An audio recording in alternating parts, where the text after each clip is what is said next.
Well, let's go back to our top story now and the news that President Obama has announced the withdrawal of 33,000 US troops from Afghanistan by the end of the summer of next year. We can speak now to Keith Ellison. He's the first Muslim to be elected to the US Congress and a member of the House Committee on Foreign Affairs, and he joins us from Washington. Congressman, thank you very much for joining BBC Newsday. Now, what do you make of President Obama's announcement? He's in a difficult position because he's been criticised for withdrawing too quickly, but also he's being criticised for not withdrawing for fast enough. He's in a no-win situation. Well, the fact is that being president is not easy, but in a democratic country, we all have to have an obligation and I think a responsibility to let our voices be heard. And so, you know, despite the president's position, I think it's still incumbent upon us to say what we think should happen. So my view is that the president did not outline an ambitious enough reduction. I am happy that he's begun the process of withdrawal, but what he's really done is begun the process of withdrawing from the surge. Even after a year's time, we'll still have 69,000 troops in Afghanistan. At a time when, you know, we were told that there are fewer than 100 al-Qaeda, and of course, Osama bin Laden is off the scene now.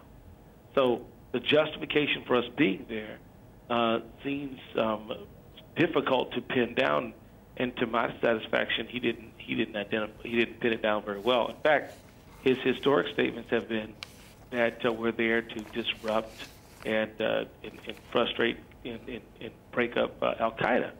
And so I think this is something that's been achieved, and I don't think we need to take a year's time to get down to the pre-surge levels.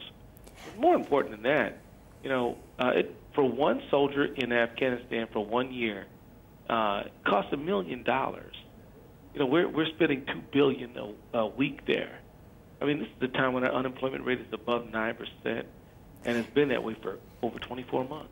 So is that, Congressman, is that what it's all about then, the financial aspect, rather than the gains that you've made in Afghanistan, the fact that you are looking to encourage a diplomatic government there, the human rights conditions, all the improvements in Afghanistan, but you're more concerned about the financial aspect, the financial commitments of the United States in Afghanistan?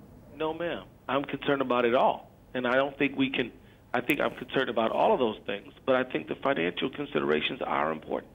I mean, the fact is that you know, this war does have a price tag to it, and we are spending money in Afghanistan that could be better put to the needs of Americans here at home. And so, while it's not true that it's all about money, as you tried to characterize my words, it's also not true that it doesn't have anything to do with money either.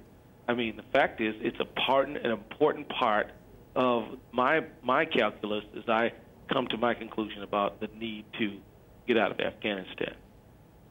Okay, Congressman Keith Ellison, thank you very much for joining BBC Newsday with your views on President Obama's announcement that 33,000 US troops will be withdrawn from Afghanistan by the end of next summer. Thank you for your time.